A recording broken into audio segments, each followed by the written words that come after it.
Bismillahirrahmanirrahim. Assalamualaikum warahmatullahi wabarakatuh. Innal hamdalillah nahmaduhu wa nasta'inuhu wa nastaghfiruh wa na'udzubillahi min syururi anfusina wa min sayyiati a'malina may yahdihillahu fala mudhillalah wa may yudhlil fala hadiyalah. Asyhadu an la ilaha illallah wa asyhadu anna Muhammadan abduhu wa rasuluhu amma ba'du. Yang saya hormati Ibu dosen Ibu Rima Irmayanti MPD. Perkenalkan, nama saya Lutfia Anissa. Saya di sini sebagai moderator dan anggota saya ada 3 orang. Yang pertama Teh Lala Sapitri, yang kedua Teh Lisna Restiani, dan yang ketiga Asaiful Falah. Di sini kelompok kami akan membahas tentang kode etik profesi bimbingan dan konseling. Baik, untuk materi yang pertama yaitu pengertian kode etik profesi bimbingan dan konseling yang akan dibawakan oleh Teh Lala Sapitri. Pengertian kode etik profesi konselor. Kode etik adalah seperangkat standar, peraturan, pedoman, dan nilai yang tertulis untuk mengatur mengarahkan perbuatan atau tindakan dalam suatu perusahaan, profesi, atau organisasi bagi prakerja atau anggotanya, dan interaksi antara prakerja atau anggota dengan masyarakat. Menurut Yusuf tahun 2009, kode etik profesi adalah norma-norma yang harus diindahkan oleh setiap tenaga profesi dalam menjalankan tugas profesi dan dalam kehidupannya di masyarakat.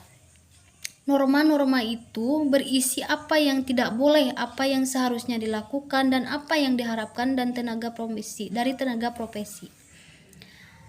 Pelanggaran terhadap norma-norma tersebut akan mendapat sanksi atau Depdiknas tahun 2004. Dari beberapa pendapat tentang pengertian yang telah dipaparkan di atas, maka dapat disimpulkan bahwa yang dimaksud dengan kode etik profesi adalah pola aturan atau norma-norma, tata cara, dan pedoman etis dalam melakukan suatu kegiatan atau pekerjaan yang harus diperhatikan oleh setiap tenaga profesi. Sedangkan pengertian kode etik bimbingan dan konseling, kode etik bimbingan dan konseling adalah kaidah-kaidah, nilai, dan moral yang menjadi rujukan bagi konselor dalam melaksanakan tugas atau tanggung jawabnya dalam memberikan layanan bimbingan dan konseling kepada konseli. Kode etik bimbingan dan konseling Indonesia merupakan landasan moral dan pedoman tingkah laku profesional yang dijunjung tinggi, diamalkan dan diamanahkan oleh setiap anggota profesi bimbingan dan konseling Indonesia. Kode etik dan konseling Indonesia wajib dipatuhi dan diamalkan oleh pengurus dan anggota organisasi tingkat nasional, provinsi, dan kabupaten atau kota. Kode etik bimbingan dan konseling antara lain: 1. Pembimbing atau pejabat yang memegang jabatan dalam bidang bimbingan konseling harus memegang teguh prinsip-prinsip bimbingan dan konseling. Kedua, bimbingan harus berusaha semaksimal mungkin untuk dapat mencapai hasil yang sebaik-baiknya dengan membatasi diri daripada keahlian atau wewenangnya. Karena itu, pembimbing jangan sampai mencampuri wewenangnya serta tanggung jawab yang bukan wewenang serta tanggung jawabnya. Sedangkan yang ketiga, karena pekerjaan bimbingan hubungan langsung dengan kehidupan pribadi orang lain, maka seseorang pembimbing harus dapat memegang atau menyimpan rahasia klien dengan sebaik-baiknya, menunjukkan sikap hormat kepada klien, menghargai bahwa setiap klien memiliki kepribadian yang berbeda. Dalam menghadapi klien, pembimbing harus memandang harus dalam derajat yang sama dan tidak membandingkannya. Sedangkan poin yang keempat, pembimbing tidak diperkenankan untuk menggunakan tenaga pembantu yang tidak ahli atau tidak terlatih, menggunakan alat-alat yang kurang dapat dipertanggungjawabkan, serta mengambil tindakan-tindakan yang mungkin atau menimbulkan hal-hal yang tidak baik bagi klien, dan mengalihkan klien kepada konselor lain tanpa persetujuan klien. Sedangkan poin yang kelima, meminta bantuan kepada ahli dalam bidang lain di luar kemampuan ataupun di luar keahlian stafnya yang diperlukan dalam bimbingan dan konseling. Sedangkan poin yang keenam, pembimbing haruslah selalu menyadari dan tanggung jawab yang berat dan memerlukan pengabdiannya sepenuhnya. Mungkin cukup sekian dari saya kembalikan lagi ke moderator. Terima kasih kepada Teh Lala Sapitri yang telah menyampaikan materinya. Yang kedua yaitu dasar kode etik yang akan disampaikan oleh Asayapul Falah. Terima kasih kepada moderator untuk kesempatan saya. Dasar kode etik profesi bimbingan dan konselor. Kode etik bimbingan dan konselor Indonesia ditegakkan berdasarkan anggaran dasar dan anggaran rumah tangga APKIN serta landasan legal yang berlaku dalam Negara Kesatuan Republik Indonesia, yaitu yang pertama Pancasila dan Undang-Undang Dasar 1945 Negara Kesatuan Republik Indonesia, yang kedua Undang-Undang Nomor 20 Tahun 2003 tentang Sistem Pendidikan Nasional, yang ketiga Peraturan Pemerintah Republik Indonesia Nomor 19 Tahun 2005 tentang Standar Nasional Pendidik, Pasal 28 Ayat 1, 2, dan 3 tentang Standar Pendidikan Tenaga Kependidikan. Yang keempat, Peraturan Menteri Pendidikan Nasional Republik Indonesia Nomor 27 Tahun 2008 tentang Standar Kualifikasi Akademik dan Kompetensi Konselor.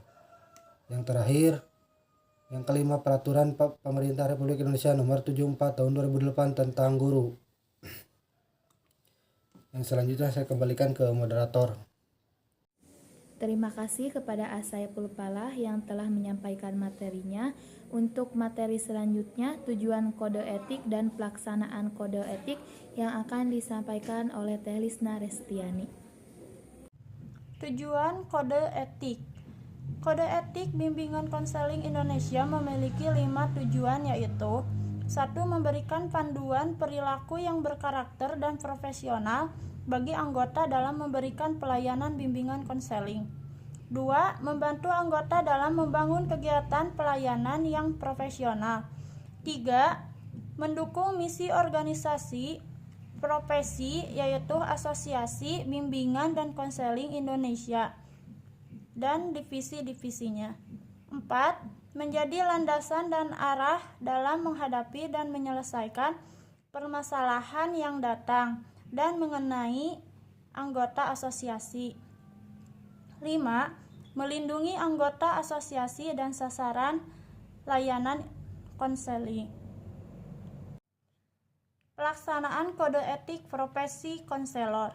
Konselor menyadari bahwa kepentingan sasaran layanan atau konseli terhadap layanan bimbingan dan konseling merupakan hal yang paling utama. Hal yang perlu diperhatikan dalam pelaksanaan bimbingan dan konseling adalah 1. Penghargaan dan keterbukaan. 2. Kerahasiaan dan berbagai informasi. 3. Setting layanan. 4. Tanggung jawab. Terima kasih kepada Teh Lisna Restiani yang telah menyampaikan materinya. Dan yang terakhir yaitu simpulan dan saran yang akan disampaikan oleh saya sendiri. Jadi kesimpulannya adalah kode etik profesi adalah pola aturan atau norma-norma, tata cara dan pedoman etis dalam melakukan suatu kegiatan atau pekerjaan yang harus diperhatikan oleh setiap tenaga profesi. Kode etik bimbingan dan konseling adalah kaidah-kaidah, nilai dan moral yang menjadi rujukan bagi konselor dalam melaksanakan tugas atau tanggung jawabnya dalam memberikan layanan bimbingan dan konseling kepada konseli.